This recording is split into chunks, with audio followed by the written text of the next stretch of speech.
ছেলে মানে কি তুমিও বলবে? সহজ প্রশ্ন, মাপকাঠি একটি।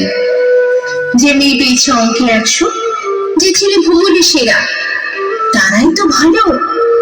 সবাই বলছে হীরের টুকরো এরা। কাগজে তাদের ছবি ছাপা হয়, টিভিতে দেখান মুখ, ওদের জন্য আমারও ভাই আনন্দে ভরে বুক।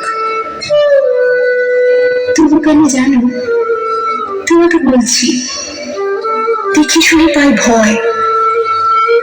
শুধু এত এত নাম্বার পেলে ভালো ছেলে মেয়ে হয়?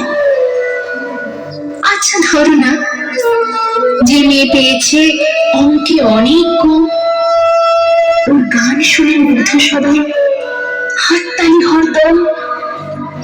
ওই যে ছেলেটা সে পাশ করে গেছে এবারেও টেনে টুনে, বলতে কি ভাই আমরা অবাক ওর আবৃত্তি শুনে।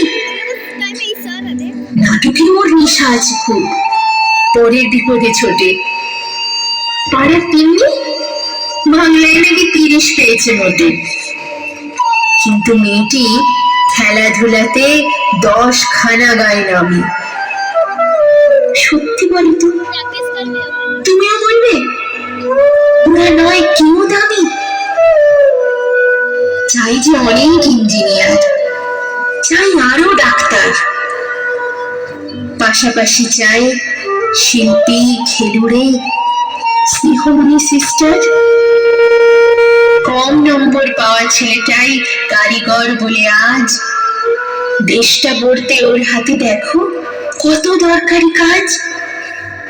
পরের দুঃখে কাতর যে মেয়ে মুখটি করেছে কালো, কম নম্বর পেয়েছে বলে কি বলবে না ওকে ভালো? অভাবের টানে কলেজে পড়েনি, ছোট দরমার বাড়ি, তবু ছেলেটা বাবা মাকে দেখে, ভাড়াতে চালায় গাড়ি। তাই বলছি কি, শুধু নম্বরে হয় না কি মাপকাঠি? ভালো ছেলে মেয়ে বলতে কি ভাই, মানুষ চাইছে খাঁটি।